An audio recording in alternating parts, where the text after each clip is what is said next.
La réponse immunitaire est un processus basé sur le système immunitaire humain qui permet à l'organisme d'identifier des agents externes et de les attaquer.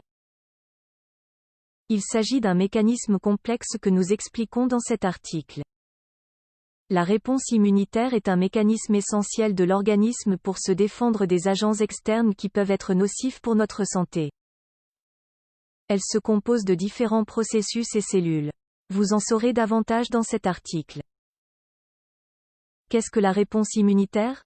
La réponse immunitaire, c'est l'ensemble de phénomènes que l'organisme met en place pour reconnaître et éliminer les agents externes qu'il perçoit comme nocifs. Ces phénomènes se basent sur la reconnaissance de ces substances étrangères, qui sont les soi-disant antigènes. Ces derniers sont généralement des particules qui se trouvent à la surface des virus, des bactéries et des champignons. D'autres substances inertes, telles que certains produits chimiques ou des toxines, peuvent également être identifiées comme des antigènes. Par ailleurs, l'être humain dispose de deux types d'immunité. Nous détaillons chacune d'entre elles dans la suite de cet article. L'immunité innée. L'immunité innée n'est pas spécifique. Elle est même présente avant le contact avec l'antigène en question. Toutes les personnes présentent ce type d'immunité dès la naissance. Nous pouvons diviser ce type de réponse immunitaire en deux mécanismes différents.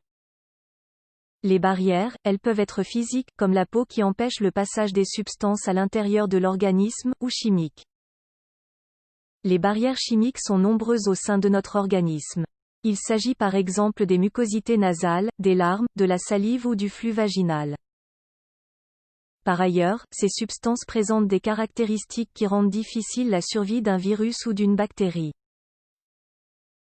Nous pouvons notamment mentionner le pH du flux vaginal dans lequel la plupart des agents pathogènes ne peuvent pas survivre. Le mécanisme cellulaire, il se compose du système du complément, du mécanisme de l'inflammation et des phagocytes. Les trois mécanismes reposent sur des substances présentes dans notre sang, qui circulent en permanence dans les vaisseaux sanguins. Lorsqu'un agent étranger parvient à entrer dans le corps, ces systèmes s'activent pour l'éliminer.